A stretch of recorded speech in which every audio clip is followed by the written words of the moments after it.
క్రీస్తు ప్రభువారు నరునిగా ఈ భూలోకంలోనికి ఎందుకు వచ్చాడంటే మరణించడానికి వచ్చాడు. ఆదాము అవ్వను దేవుడు చేసినప్పుడు మరణించాలని అనుకోలేదు. అన్నాడా? ఆదాము అవ్వ చేసిన తర్వాత మీరు చచ్చిపోతారని చెప్పాడా? చెప్పలేదు. ఎప్పుడు చెప్పాడు? మీరు నా మాట అతిక్రమించి ఆ పండు తింటే నిశ్చయంగా చచ్చిపోతారని చెప్పాడు. మొదట వారికి మరణం అనేటటువంటిది లేదు. కానీ దేవుడు ఆ రోజు నా మాట అతిక్రమించడం వల్ల మీరు చచ్చిపోతారు అనేటటువంటి మాటను పిల్లల చెప్పడం వల్ల వారికి మరణం వచ్చింది.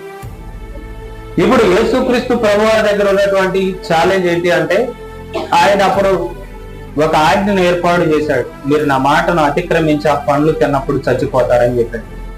ఇప్పుడు ఆ మరణం నుండి వారిని తప్పించాలి. మరణం నుండి తప్పించాలి. ఆ మరణం నుండి తప్పించడం కోసం ఆయన శిలువ మీద మరణించడానికి సిద్ధపడ్డాడు. ఆయన మరణపు ముళ్ళును వెరగడం కోసం ఆయన